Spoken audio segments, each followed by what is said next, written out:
இந்த உப்பு ஜாடிக்கு கீழ ரூ. 5 நாணயம், ரூ. 1 நாணயம், ரூ. 2 நாணயம், இந்த மாதிரி நாணயங்கள் இருக்கு இல்லையா? ரூ. 10 நாணயம், இந்த மாதிரிலாம் நாணயம் இருக்கு இல்லையா? இந்த நாணயத்தை உப்பு ஜாடிக்கு கீழே வச்சு நாம பயன்படுத்திக்கலாமா அப்படின்னு கேட்டிருக்காங்க.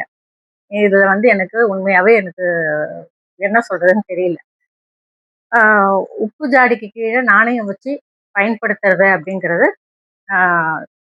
வேண்டாம் அப்படின்னு நினைக்கிறேன். ஏன்னா நாம காயின்ஸ் எடுக்கிறோம்னு வச்சுக்கோங்களேன், தவறி நாம ஒரு காயின் கீழே விட்டுடுறோம் அப்படின்னா, காயின் கீழே விழுந்துச்சு அப்படின்னு சொல்லிட்டு அதை எடுத்து கண்ணில் ஊத்திட்டு நம்ம பர்ஸ்ல வைக்கிறோம் இல்லையா? அப்படி நமக்கு சோறு போடக்கூடிய ஒரு கடவுள் அந்த காசு, அதை நாம தரையில வச்சுட்டு அதுக்கு மேல உப்பு ஜாடியை வச்சுட்டு நாம பயன்படுத்துறோம், அந்த உப்பை பயன்படுத்துறோம் அப்படின்னு சொன்னா அந்த அளவுக்கு நல்லது கிடையாது. முதல்ல காசுக்கு மேல நாம பாரம் அப்படின்றத வைக்கவே கூடாது. காசை நாம நாணயத்தை நாம நாணயமான முறையில நம்ம பயன்படுத்தணும்.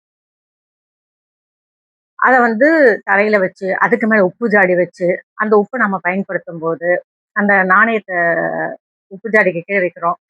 அந்த உப்பு ஜாடி சுத்தி அழுக்குகள் சேரும். அந்த நாணயத்து மேல அழுக்குகள் சேரும். இது எங்க வீடு சுத்தமா இருக்குது, நான் தினம் நல்லா கிளீன் பண்ணுவேன் அப்படிங்கிறவங்களுக்கு நான் சொல்ல வரல.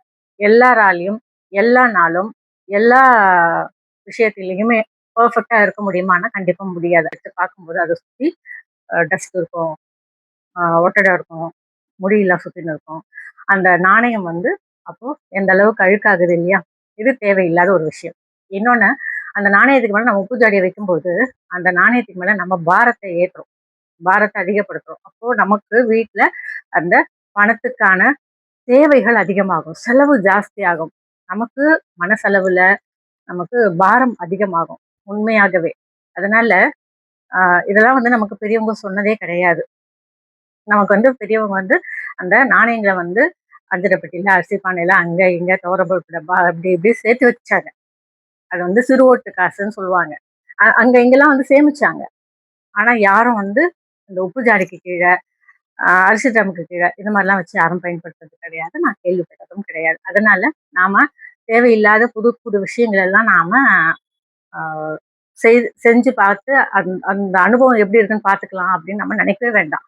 அந்த அனுபவம் ஒருவேளை நமக்கு ரொம்ப பாரத்தை கொடுத்தது, ரொம்ப துன்பத்தை கொடுத்ததுன்னா அதுல மீண்டு வரத்துக்கே முடியாது. அதனால நமக்கு நாணயம் அப்படின்றத, பணம் அப்படிங்கிறத பக்குவமா, நாணயம் அப்படிங்கிறத ரொம்ப நாணயமா நாம பயன்படுத்துறதுக்கு முயற்சி பண்ணணும்.